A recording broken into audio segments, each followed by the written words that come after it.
Assalamualaikum warahmatullahi wabarakatuh.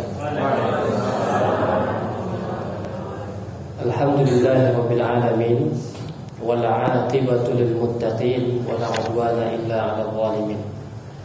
Asyhadu an la ilaha illallah wahdahu la syarika lah. Asyhadu anna Muhammadan 'abduhu wa rasuluhu sallallahu alaihi wasallam. La nabiyya ba'da ma ba'd. Ma'asyiral muslimin wal muslimat rahimani wa rahimakumullah. Kembali kita bersyukur kepada Allah Subhanahu wa taala atas segala limpahan nikmat yang Allah Subhanahu wa taala berikan kepada kita. Malam ini Allah Subhanahu wa taala masih memberikan kemudahan kepada kita untuk kita beribadah kepada Allah Subhanahu wa taala, berkumpul di tempat yang paling Allah Subhanahu wa taala cintai, jadinya masjid Allah Subhanahu wa taala. Salawat dan salam kepada Nabi kita Muhammad sallallahu alaihi wasallam, kepada keluarga beliau, kepada sahabat-sahabat beliau, dan kepada orang-orang yang senantiasa mengikuti beliau sampai hari kiamat kelak. Ma'asyiral muslimin dan dirahmati Allah Subhanahu wa taala. Malam ini kita akan mengkaji atau mengambil ibrah perjalanan hidup seorang nabi yang bernama Nabi Zakaria. Nabi Zakaria alaihissalam. Kalau kita membahas Nabi Zakaria, maka tidak akan lepas pembahasannya juga dengan keluarga Imran. Keluarga Imran, yakni yang memiliki anak Maryam. Maryam nanti punya anak Nabi Isa alaihissalam. Kenapa kita mengambil tema ini? Karena sangat banyak sekali pelajaran yang bisa kita dapatkan dari perjalanan hidup para nabi dan para rasul yang diutus oleh Allah Subhanahu wa taala. Kalau kita ingin menjadikan diri kita itu penyabar, maka perbanyaklah untuk membaca kisah para rasul dan para nabi yang telah diutus oleh Allah Subhanahu wa taala. Karena tidak satu pun cobaan yang ada pada hari ini melainkan itu sudah dialami juga oleh para nabi dan para rasul yang diutus sebelum kita. Apapun bentuk cobaannya, apapun.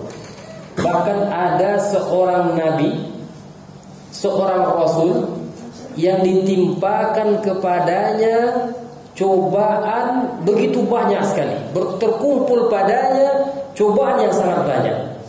Kalau seandainya ditimpakan kepada kita, niscaya kita tidak akan sanggup untuk menerimanya. Ya. Sebutlah Nabi kita Muhammad sallallahu alaihi wasallam. Ketika dia lahir, dia tidak lagi menemukan siapa? Ayahnya. Adalah sesuatu yang sangat berat bagi seorang anak ketika dia lahir, kemudian dia mengetahui ayahnya telah meninggal dunia. Setelah itu berjalan beberapa tahun, 6 tahun, kemudian meninggal pula ibunya. Subhanallah.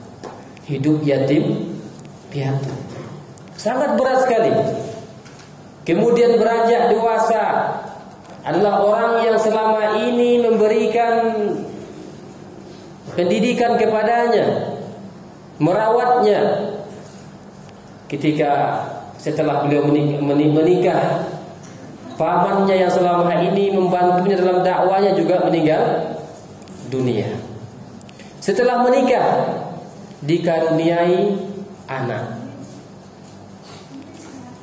Ya. Itu pun Allah Subhanahu wa taala 3 anak laki-laki dari Rasulullah sallallahu alaihi wasallam juga meninggal dunia. Siapa nama mereka? Ya, karena cobaan ditinggal anak ini sangat berat sekali. Ya, banyak orang tidak sanggup. Bahkan ada yang mengucapkan kata-kata yang tidak diridhoi oleh Allah Subhanahu wa taala tatkala anaknya meninggal dunia. Rasul sallallahu alaihi wasallam meninggal anak laki-laki lakinya 3 orang. Abdullah, Ibrahim dan Qasim. Kemudian beliau juga punya anak 4 orang perempuan. Meninggal dunia di hadapan beliau 3 orang dari anak beliau yang 4 orang yang perempuan tersebut. Ummu Kulsum, Ruqayyah dan Zainab. Berarti beliau menyaksikan meninggalnya anaknya di hadapan dia berapa orang? 6 orang. Siapa di antara ibu yang 6 orang meninggal dunia anaknya? Belum ya? Ya, kalau ditimpakan kepada kita, kita nggak akan sanggup. Yakinlah itu.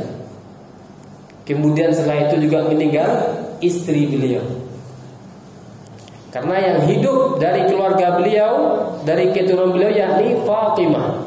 Dan itu pun juga meninggal dunia setelah wafatnya Rasulullah SAW 6 bulan setelah wafatnya. Meninggal juga Fatimah. Makanya ketika Rasulullah SAW pada beberapa saat beliau akan meninggal dunia, Rasulullah SAW memanggil Fatimah. Kemudian Rasulullah membisikkan sesuatu kepada Fatimah. Ketika beliau membisikkan sesuatu, maka Fatimah menangis. Kemudian dibisikkan satu hal lagi, kemudian Fatimah tertawa. Apa artinya? Ketika setelah meninggalnya Rasulullah SAW, Aisyah radhiyallahu anha bertanya kepada Fatimah radhiyallahu anha, bahwasanya apa gerangan yang dibisikkan oleh Rasulullah SAW ketika sesaat akan meninggalnya beliau, bahwasanya Fatimah menangis kemudian tertawa. Maka Fatimah mengatakan, aku menangis karena Rasulullah SAW mengatakan bahwasanya sesaat lagi Rasulullah SAW akan meninggal dunia. Maka aku pun menangis. Kemudian Rasulullah juga membisikkan sesuatu kepada aku setelah itu, bahwasanya anggota keluarga beliau yang paling awal atau paling pertama yang menyusul beliau adalah Fatimah radhiyallahu anha. Kemudian dia tertawa. Tertawa akan apa? Akan dekatnya ajal dari Fatimah radhiyallahu anha. Karena dia akan menyusul ayahandanya Nabi Muhammad sallallahu alaihi wasallam. Begitu orang-orang beriman. Malahan mereka kematian itu adalah sesuatu yang dia rindukan. Karena perjalanan hidup kita ini, Bapak Ibu dirahmati Allah Subhanahu wa taala, saat lagi kita akan meninggalkan 1443 Hijriah. Akan berpindah 1444 beberapa hari lagi, karena sekarang ini sudah tanggal 27 Zulhijjah. Ya. Atau 28, sudah masuk 28 karena sudah maghrib. Nah, karena perubahan waktu ya, tanggal di Hijriah, yakni ketika sudah masuk maghrib, tanggal 28 Zulhijjah. Saat lagi kita akan masuk Muharram. Perjalanan waktu yang kita lewati bukanlah pertambahan umur, akan tetapi semakin dekatnya apa? Ajal yang telah dijanjikan oleh Allah Subhanahu wa taala. Kita masuk pada pembahasan kita, bahwasanya Nabi Zakaria adalah seorang nabi di kalangan Bani Israel. Mereka hidup bersama keluarga Imran. Imran ini adalah yang dipercayai untuk memimpin Baitul Maqdis ketika itu, tempat ibadahnya Bani Israel di Palestina. Masjidil Aqsa itu tempat ibadah mereka. Ya. Mereka masih mengamalkan apa yang dibawa oleh Nabi siapa? Nabi siapa? Nabi Isa belum lahir. Nabi Musa alaihi salam. Setelah Nabi Musa wafat, setelah itu lahirlah Nabi Nabi Daud alaihissalam. Ya, jauh jaraknya, bukan dekat. Kemudian Nabi Daud diwarisi oleh anaknya sendiri, yakni Nabi Sulaiman alaihissalam. Maka di antara keturunan Nabi Sulaiman ini adalah Imran ya, alaihissalam. Dan dari keturunan Imran ini Allah Subhanahu wa taala memberinya seorang anak yang bernama siapa? Maryam, yang nama ibu dari Maryam inilah Hannah binti Fuqada bin Qabil, yang termasuk wanita ahli ibadah ketika itu. Ya, pada masa itu yang menjadi nabi mereka adalah Nabi Zakaria. Ya. Dan Zakaria ini adalah suami dari saudara perempuan Maryam. Saudara perempuan Maryam. Makanya ketika ibu dari Maryam ini, ketika lahir Maryam, dia sebelumnya bernazar kepada Allah Subhanahu wa taala bahwa kalau dia melahirkan seorang anak, dia akan menjadikan anak tersebut sebagai orang yang akan mengabdi di Baitul Maqdis. Sebagaimana firman Allah Subhanahu wa taala, Allah menceritakan tentang ibu dari Maryam, "Idh qalat imra'atu Imran, Rabbi inni nazartu laka ma fi batni muharraran fataqabbal minni innaka antas samiul alim." Bahwasanya beliau mengatakan bahwa aku bernazar kepadamu ya Allah, apa yang aku kandung ini nantinya akan menjadi milikmu, yakni orang yang akan mengabdi di baitmu, yakni rumah Allah Subhanahu wa ta'ala. Falamma wada'atha qalat rabbi inni wada'tuha unsa. Kemudian tatkala dia melahirkan, ternyata yang dilahirkannya adalah anak perempuan. Dia berharapnya adalah anaknya laki-laki. Wallahu a'lamu bima wada'at, dan Allah lebih mengetahui yang aku lahirkan, yang dia lahirkan. Walaysa dzakaru kal unsa, dan jelas laki-laki tidak sama dengan perempuan. Wa inni sammaituha Maryam, dan aku namai anakku ini dengan nama Maryam. Nah, ini diantara yang mengatakan bahwasanya disunnahkan atau diperbolehkan memberi nama pada hari kelahiran. Walaupun dalam hadis Nabi Shallallahu Alaihi Wasallam memberi nama itu pada hari ketujuhnya bersamaan dengan hari diakikahkannya dia. Wa inni u'idzuha bika wa dzurriyyataha minasyaitonir rajim. Lihat ya, ini Allah Subhanahu wa taala mengajarkan lewat lisan ibunya Maryam agar setiap kita melihat anak yang lahir untuk mendoakannya. Apa doa tersebut? Di antaranya u'idzuha. Ini untuk anak perempuan. Kalau anak laki-laki u'idzuhu atau u'idzuka, u'idzuki. U'idzuha, Ibu Maryam mengatakan aku perlindungkan dia. Ya Allah, yakni anakku ini bika, denganmu. Wa dzurriyyataha, dan segenap keturunannya minasyaitonir rajim, dari seluruh godaan syaitan yang terkutuk.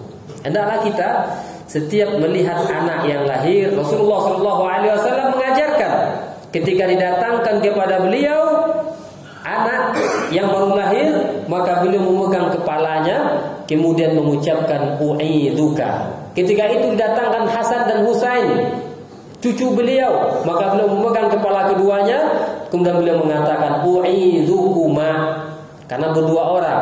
Kalau satu u'idzuka, berdua u'idzukuma, ramai u'idzukuma.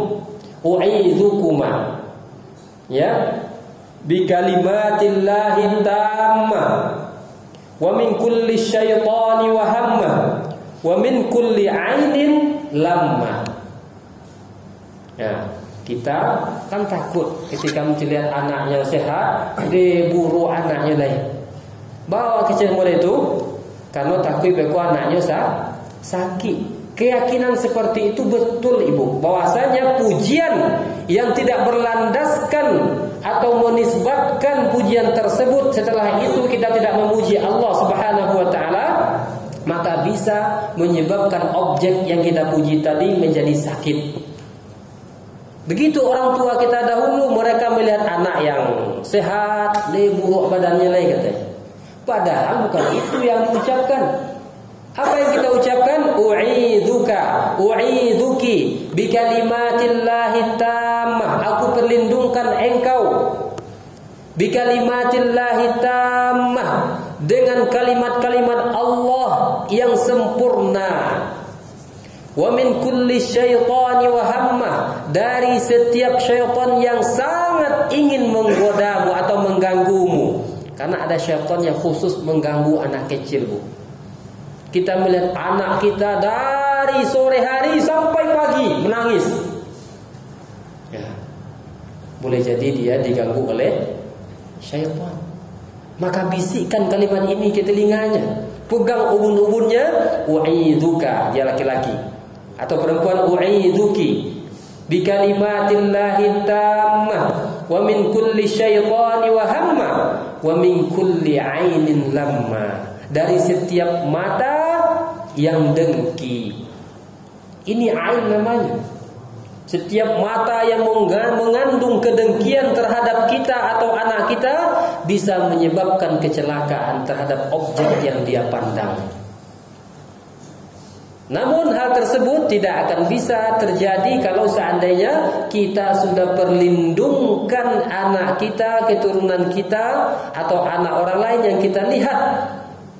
Yang kita lihat bagus badannya, maka insya Allah dengan kita mengucapkan ini tidak akan menjadi mudarat terhadap yang kita lihat tersebut atau kita puji tersebut. Boleh memuji, akan tetapi ucapkan setelah itu subhanallah, masya Allah. Kembalikan nikmat tersebut kepada Allah Subhanahu wa taala. Tapi kalau pujian yang tidak disandarkan kepada Allah, maka ini yang menyebabkan anak tersebut menjadi sakit. Ya, ini dasar dari kenapa orang tua kita dahulu mengatakan terhadap anak yang gemuk, badannya bagus, buruknya ya katanya. Dia takut anak itu akan sakit, padahal ada ucapan yang lebih bagus daripada itu. Yani masya Allah, masya Allah, la quwwata illa billah. Ini dalam surah Al-Kahfi. Bisa Bapak Ibu lihat. Ketika seseorang melihat hartanya yang sangat mengagumkan dirinya, maka hendaklah dia segera mengucapkan masya Allah, la haula la quwwata illa billah. Fataqabbalaha rabbuha biqabulin hasanin wa anbataha nabatan hasanan wa kaffalaha Zakaria. Akhirnya Allah menerima nazar tersebut, dan kemudian Allah jadikan yang merawat Maryam ketika itu adalah Nabi Zakaria. Nabi Zakaria. Nabi SAW ketika mengajarkan kita untuk memberikan nama kepada anak, beliau mengatakan kullu ghulamin zahinatun bi'aqiqatihi tudbahu anhu yawma sabi'ihi wa yukhlaqu wa yusamma. Ini yang kita sebutkan tadi, bahwa setiap anak yang lahir itu tergadaikan dengan akikahnya, yakni untuk menebus anak ini dengan kita mengakikahkannya pada hari ketujuhnya. Bersamaan dengan lahirnya tersebut ada darah yang ditumpahkan, kemudian dicukur rambutnya dan diberikan nama pada hari yang ketujuh. Nah, maka berkat doanya ibu dari Maryam ini, akhirnya Maryam tidak pernah diganggu oleh syaitan.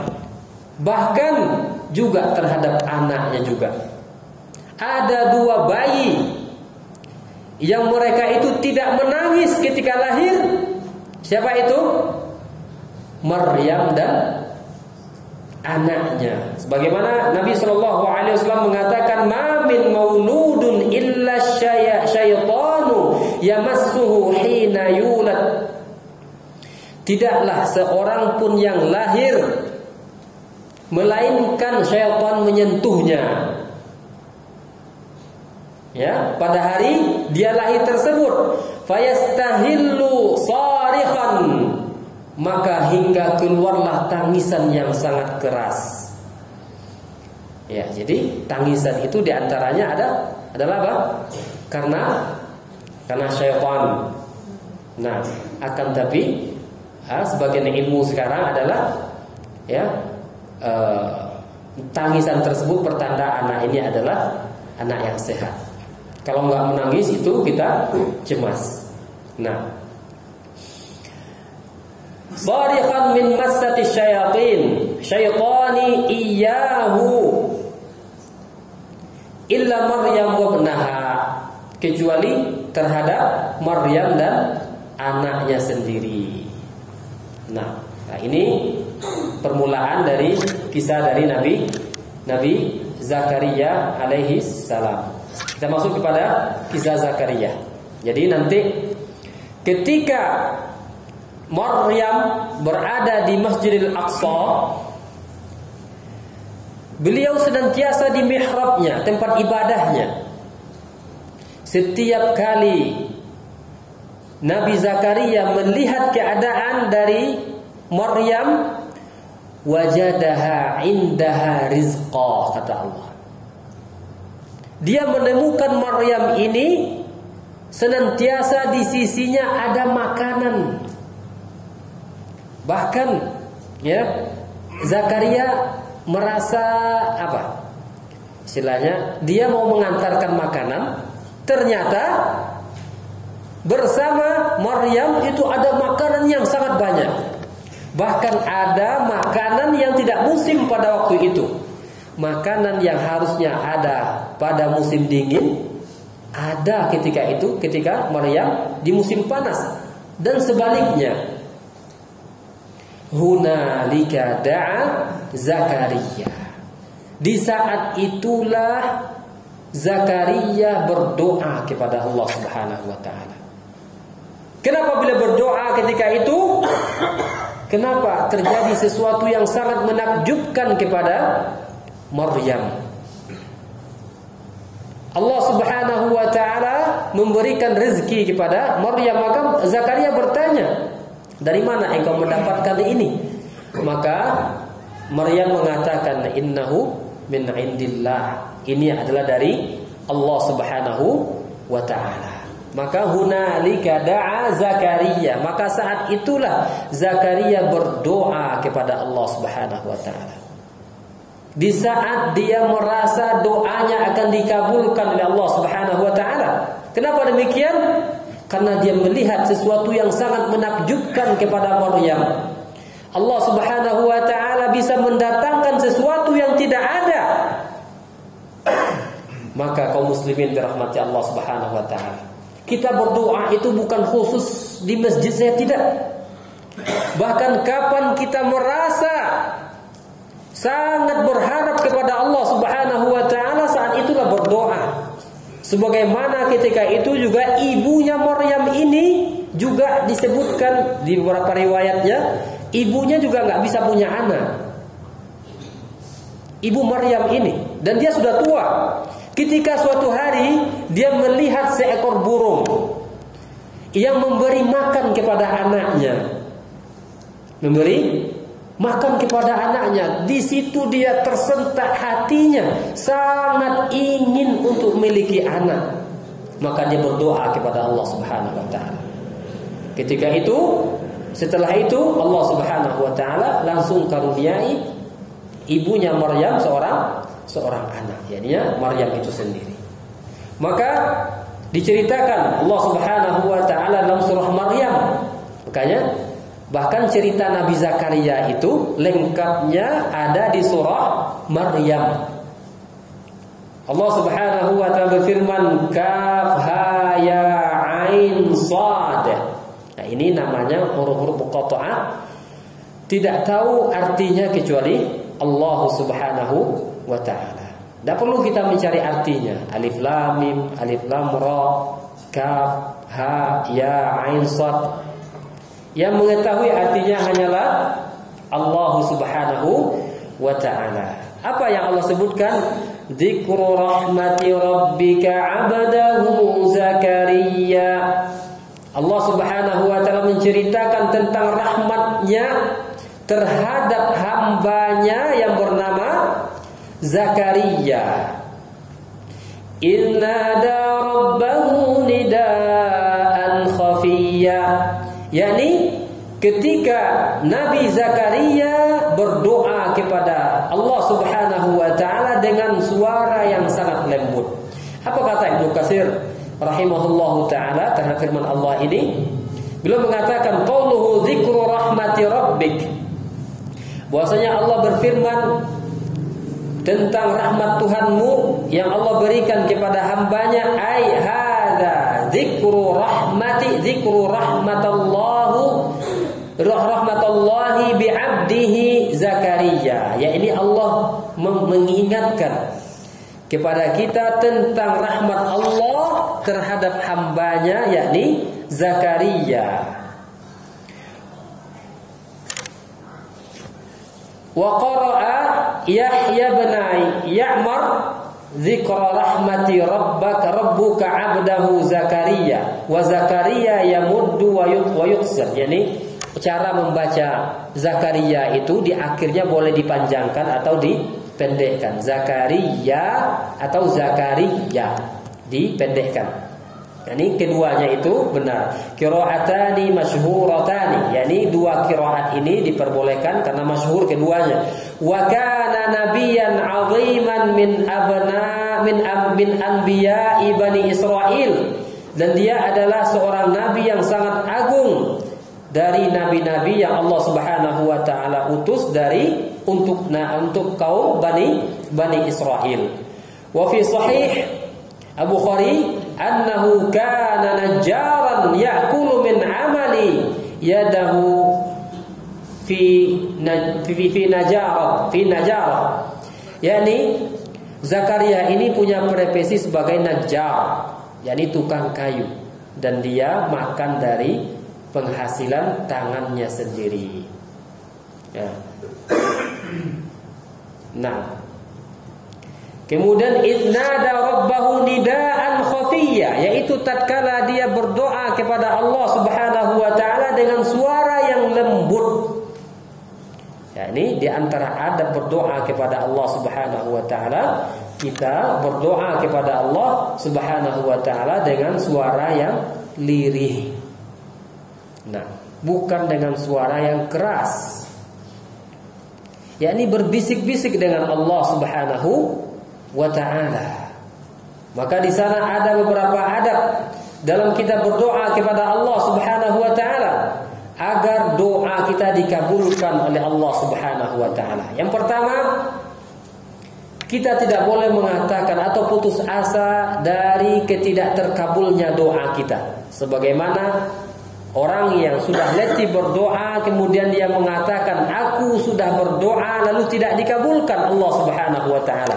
Nabi melarang perkataan ini. Dari Abu Hurairah radhiyallahu anhu, Nabi sallallahu alaihi wasallam bersabda, "La yazalu yustajabu li'abdi ma lam yad'u bi ismin aw qati'ati rahim ma lam yasta'jil." Senantiasa kata Rasul sallallahu alaihi wasallam, doa seorang hamba itu dikabulkan Allah Subhanahu wa taala asalkan dia tidak berdoa dalam dosa atau memutuskan tali silaturahim dan kemudian dia tidak tergesa-gesa dalam doanya. Qila ya Rasulullah, mal isti'jal? Apa yang dimaksud dengan tergesa-gesa dalam berdoa? Yaqul qad da'awtu wa qad da'awtu falam ara yastajibu li fayastahsiru 'inda dzalika wa yad'u du'a. Yakni dia mengatakan aku telah letih berdoa, terus berdoa, akan tetapi Allah tidak juga mengabulkan doaku. Maka ini tidak diperbolehkan. Padahal kata Rasulullah SAW, doa kita akan senantiasa dikabulkan Allah Subhanahu wa taala selama doa tersebut tidak mengandung dosa dan tidak memutuskan tali silaturahim dan juga tidak tergesa-gesa dalam berdoa. Yakni ketika mengatakan da'autu wa qad da'autu, aku telah berdoa namun tidak dikabulkan Allah Subhanahu wa taala. Kemudian di antara adab ketika berdoa kepada Allah Subhanahu wa taala menghadirkan hati ketika memanjatkan doa kita. Maka kapan hati kita ini merasa butuh kepada Allah, hadir kekhusyukan dalam hati kita, maka saat itulah kita berdoa kepada Allah Subhanahu wa taala. Tidak menunggu datang ke masjid dulu, tidak. Sebagaimana tadi Zakaria berdoa itu tatkala melihat Maryam mendapatkan makanan dari Allah Subhanahu wa taala. Ibunya Maryam ketika dia melihat seekor burung yang memberikan makan kepada anaknya, dia tersentak untuk meminta kepada Allah. Saat itulah dia memohon dengan hati yang khusyuk, kemudian Allah akan kabulkan doa kita. Nabi sallallahu alaihi wasallam mengatakan, "Udullaha wa antum muqinuna bil ijabah." Berdoalah kalian kepada Allah dan kalian betul-betul yakin Allah Subhanahu wa taala akan mengabulkan doa kalian. Kalau kita ragu dengan Allah Subhanahu wa taala, mana mungkin Allah akan mengabulkan doa kita? Pertanyaannya, kenapa kita harus ragu dengan Rabb yang telah menciptakan langit dan bumi ini? Allah mampu untuk menjadikan kita ini, seluruh manusia ini menjadi raja semuanya. Allah mampu. Allah ketika ingin menghendaki sesuatu, Allah cukup mengatakan idza arada syai'an fa innahu yaqulu lahu kun fayakun. Jika Allah menghendaki sesuatu, maka cukup bagi Allah untuk mengatakan kepada sesuatu tersebut, jadilah, maka jadilah sesuatu tersebut. Allah mampu untuk melahirkan manusia tanpa ayah, tanpa ibu. Siapa itu? Nabi tanpa ayah, tanpa ibu. Nabi Adam alaihissalam. Tak ada ayahnya, tak ada ibu, bisa lahir. Kemudian Allah juga mampu untuk melahirkan seseorang tanpa ibu. Nah, bayangkan tuh. Siapa bu? Hawa. Di mana lahir?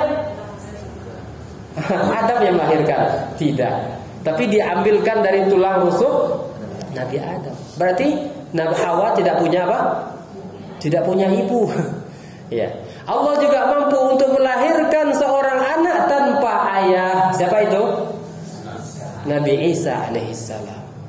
Ya, maka salah orang beralasan kita menyembah Nabi Isa itu karena dia adalah anak Tuhan. Kenapa dia anak Tuhan? Gak ada ayahnya. Ya, kalaulah itu saja alasannya, maka yang lebih pantas untuk disembah itu siapa? Nabi Adam, tanpa ayah, tanpa ibu. Bahkan lebih ajaib lagi adalah Hawa tanpa ibu. Ya. Allah mengatakan bahwasanya permisalan Isa itu, kata Allah, kamatsali Adam, sebagaimana permisalan Nabi Adam, khalaqahu min turabin summa yaqulu lahu kun fayakun. Allah saja mampu menciptakan orang tanpa ayah, tanpa ibu, yakni Nabi Adam, apalagi yang lebih mudah daripada itu, ya, tanpa ayah. Ya, bahwasanya keyakinan kita adalah Nabi Isa itu adalah roh yang ditiupkan Allah Subhanahu wa taala ke dalam rahimnya Maryam alaihissalam. Dan Maryam adalah wanita yang suci, tidak pernah disentuh oleh laki-laki manapun. Wa'lamu anna Allah la yastajibu du'aan min qalbi ghafilillah. Bahwasanya Allah, ketahuilah, kata Rasulullah, tidak akan mengabulkan doa dari hati yang lalai, hati yang tidak yakin dengan terkabulnya doa. Maka Allah tak akan kabulkan doanya. Maka tatkala kita berdoa itu, yakin betul kita doa kita akan dikabulkan Allah Subhanahu wa taala. Kemudian tatkala berdoa sebagaimana yang ada di perjalanan Nabi Zakaria ini, hendaklah kita banyak sebelum berdoa itu untuk menyanjung Allah Subhanahu wa ta'ala, sebagaimana Zakaria mengatakan, qala rabbi inni wa hanal 'azmu minni washta'ala ar-ra'su shayba wa lam akun bidu'aika rabbi syaqiyya. Ya Tuhanku, katanya, sesungguhnya tulangku telah lemah. Jadi di antara adab doa, kita menyampaikan tentang kelemahan diri kita, tentang kekecilan diri kita, bahwasanya kita ini hamba Allah yang sangat butuh terhadap pertolongan Allah Subhanahu wa taala, dan kepalaku katanya telah dipenuhi oleh uban. Bahwasanya rambut Zakaria ketika berdoa itu sudah tak terlihat lagi yang warna hitam. Warna putih telah menguasai atau menimpa atau meliputi rambutnya yang masih hitam. Yang terlihat adalah rambut yang sudah putih bersinar karena tua. Ya. Apa katanya lagi? Dan aku belum pernah kecewa dalam berdoa kepada Engkau ya Allah, katanya. Walam akun bidu'aika rabbi syaqiyya. Aku tidak pernah kecewa dalam aku meminta kepadamu ya Allah. Ya. Kita berdoa kepada Allah, ya Allah, Engkau senantiasa mengecewakanku, katanya. Engkau senantiasa mengujiku, apakah Engkau tidak memiliki hamba lain yang Engkau uji selain aku, katanya. Ini ucapan yang sangat luar biasa. Apakah Engkau tidak memiliki hamba yang lain, katanya, untuk Engkau uji? Padahal ujiannya baru apa? Hilang sendalnya di Masjid Baitur Rahman. Ya, padahal para nabi dan para rasul dahulu, jangankan sendal yang hilang, keluarganya semuanya hilang. Sebutlah apa saja cobaan. Ya. Para nabi dahulu sudah mengalami cobaan tersebut. Ya Tuhanku, katanya, barulah kemudian dia menyampaikan, wa inni khiftul mawaliya min wara'i wa kanat imraati 'aqira fahabli min ladunka waliya. Aku khawatir, katanya, orang yang ada setelahku tidak berdakwah sebagaimana aku berdakwah kepadamu, untuk memimpin mereka, mengajak untuk menyembah Allah Subhanahu wa taala. Dan akan tetapi, kata beliau, wa kanat imraati 'aqira, sedangkan istriku adalah istri yang mandul, lagi tua. Fahabli min ladunka waliya, akan tetapi aku tetap minta kepadamu ya Allah, berilah aku seorang anak dari sisimu. Nabi Zakaria alaihi salam. Yarithuni wa yarithu min ali Yaqub waj'alhu rabbi radiyya. Kemudian agar anak tersebut menjadi pewaris aku dan mewarisi dari Yaqub, yakni untuk berdakwah kepada Allah Subhanahu wa taala. Dan jadikanlah ia ya Tuhanku seorang yang Engkau ridhai. Jadi ini doa dari Nabi Zakaria alaihissalam. Di antara adab kita berdoa, kita mesti memuji Allah Subhanahu wa taala, kemudian menyampaikan kepada Allah Subhanahu wa taala tentang kelemahan diri kita. Bahwasanya diri kita itu betul-betul lemah dan sangat membutuhkan kepada pertolongan dari Allah Subhanahu wa taala. Kemudian di antara adab berdoa, kita berselawat untuk Nabi Muhammad SAW sebelum kita mengucapkan doa kita. Banyak berselawat untuk kepada Nabi Muhammad SAW, karena man shalla alayya, kata Rasulullah, barang siapa yang berselawat kepadaku wahidatan, satu kali, sallallahu alaihi asyra, barang siapa yang berselawat kepadaku satu kali, maka Allah Subhanahu wa taala akan bersolawat kepadanya 10 kali. Bagaimana salat Allah kepada hambanya? Allah memberikan pahala, Allah memberikan pengampunan, Allah mengangkat derajat 10 kali terhadap orang yang bersolawat kepada Nabi Muhammad sallallahu alaihi wasallam. Kemudian di antara adab kita berdoa kepada Allah Subhanahu wa taala dengan mengangkat tangan kita. Dengan mengangkat tangan kita. Bahwasanya Nabi sallallahu alaihi wasallam juga mengatakan sesungguhnya Allah itu adalah Maha Pemalu.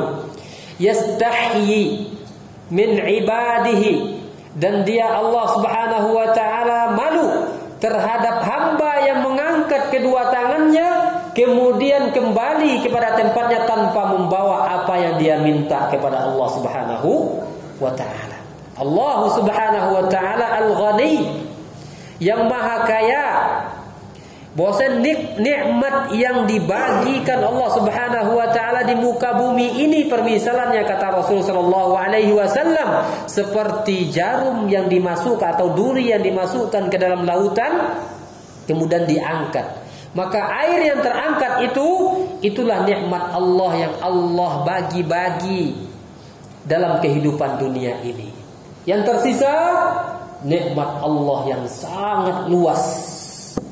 Makanya surga Allah Subhanahu wa taala disebutkan Rasulullah sallallahu alaihi wasallam, "Ma la 'ainun ra'at wa la udhunun sami'at wa la khatara 'ala qalbi bashar." Surga yang Allah Subhanahu wa taala berikan atau persiapkan untuk kalian, kata Rasul sallallahu alaihi wasallam, "Ma la 'ainun ra'at." Sesuatu kenikmatan yang tidak pernah dilihat oleh mata. Wala udhunun sami'at, yang tidak pernah didengar oleh telinga. Wala khatara ala qalbi bashar, sesuatu kenikmatan yang tidak pernah terlintas dalam hati manusia.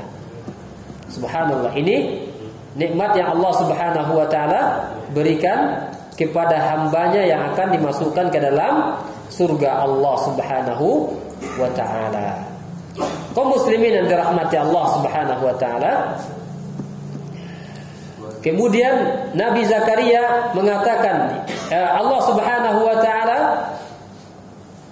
mengabulkan doa Zakaria dengan Allah menyambut apa yang diucapkan Nabi Zakaria alaihi salam. Ya Zakaria, inna nubashshiruka bi ghulamin ismuhu Yahya lam naj'al lahu min qablu samiyya. Allah mengatakan lewat malaikatnya, wahai Zakaria, sesungguhnya kami memberikan kabar gembira kepadamu dengan seorang anak yang kami beri nama Yahya. Lam naj'al lahu min qablu samiyya, yang tak ada nama yang kami berikan kepada seorang pun sebelumnya. Tidak ada nama sebelum dilahirkan Yahya ini orang bernama Yahya, tak pernah terlintas oleh seseorang untuk memberikan nama kepada anaknya dengan nama Yahya. Yahya adalah nama yang langsung diberikan Allah Subhanahu wa taala terhadap anak dari Nabi Zakaria. Nah, kemudian lam naj'al lahu min qablu samiyya, aku tidak pernah kata Allah Subhanahu wa taala memberi nama kepada seorang pun dengan nama Zakaria. Kemudian setelah itu apa yang terjadi?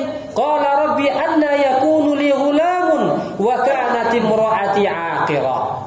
Setelah Allah memberikan kabar gembira, dia pula yang bertanya kepada malaikat yang datang kepadanya, wahai Rabbku, katanya, bagaimana mungkin aku diberikan seorang anak sedangkan istriku adalah istri yang mandul. Wa qad balagtu minal kibari itiya, dan aku adalah seorang yang sudah sangat tua. Jadi tidak ada kata putus asa, Bapak Ibu. Jika seandainya ada di antara kita yang belum dikaruniai anak, walaupun kita sudah tua, tetap berdoa kepada Allah Subhanahu wa taala. Allah Subhanahu wa taala Maha kuasa dan Maha mampu untuk memberikan kita seorang anak, asalkan kita melakukan apa yang dilakukan oleh Zakaria alaihissalam. Apa itu? Berdoa kepada Allah. dengan suara yang lirih. Bahkan disebutkan dalam tafsir Mukatsir, diwayatkan dia berdoa itu adalah tengah malam, di saat seluruh murid-murid dan keluarganya tengah tertidur pulas, sepertiga malam terakhir. Dia berdoa kepada Allah Subhanahu wa taala agar diberikan seorang anak. Dia mengangkat tangannya, kemudian memuja dan memuji Allah Subhanahu wa taala, menyebutkan kekurangan dan kelemahan dirinya, mengakui bahwasanya kita ini hamba dari Allah Subhanahu wa taala. Maka ketika itu Allah Subhanahu wa taala akan mengabulkan doa kita. Dan yakin Allah Subhanahu wa taala akan mengabulkan doa kita. Qala kadzalika qala rabbuka huwa 'alayya hayyinun. Allah Subhanahu wa taala mengatakan, demikianlah wahai Zakaria, hal tersebut adalah sesuatu yang mudah bagi kami, kata Allah. Wa qad khalaqtuka min qablu wa lam taku syai'a. Dan kami telah menciptakan engkau sebelum ini wahai Zakaria, dan engkau sebelum ini bukanlah sesuatu. Allah juga mengatakan, hal ata'al insan hinun minad dahri lam yakun syai'an madhkura. Tidakkah telah datang waktu dari masa kepada setiap manusia yang lahir itu, sebelum itu mereka bukanlah sesuatu yang bisa disebut. Apalah yang bisa disebut dari air yang memancar, kata Allah Subhanahu wa taala. Kita sesuatu yang tak pantas disebut dahulunya. Kemudian Allah jadikan, Allah lahirkan kita dalam bentuk manusia yang sempurna. Maka ingatlah itu bahwasanya kekuasaan Allah Subhanahu wa taala. Sebagian ulama juga mengatakan, baguskanlah sebutan atas nama kita. Kita dahulunya sesuatu yang tak bisa disebut, kemudian kita lahir, maka baguskanlah sebutan untuk nama kita. Pertama, seorang ayah dan ibu wajib memberikan nama yang baik terhadap anaknya. Kemudian kita yang sudah hidup ini, agar nama kita bagus disebut, maka tinggalkan amalan atau jariyah bagi orang yang kita tinggalkan. Agar apa? Yakni dzikru ismaka ba'da mautika umrun tsani. Karena sesungguhnya sebutan yang baik terhadap dirimu setelah engkau meninggal itu merupakan umur yang kedua bagimu. Panjang umurnya. Panjang umur itu bukan lamanya hidup, tidak, tapi namanya tetap dikenang walaupun dia telah meninggal dunia. Itu yang panjang umur yang sebenarnya. Untuk umur 200 tahun, tapi setelah itu kita disebut dengan sebutan yang tidak baik. Barakallahu fikum wa jazakumullahu khaira. Semoga Allah memberikan manfaat terhadap apa yang kita sampaikan dari perjalanan hidup seorang Nabi Zakaria alaihi salam. Wabillahi taufik. Subhanakallah bihamdika asyhadu an la ilaha illa anta astaghfiruka wa atubu ilaik. Assalamualaikum warahmatullahi wabarakatuh.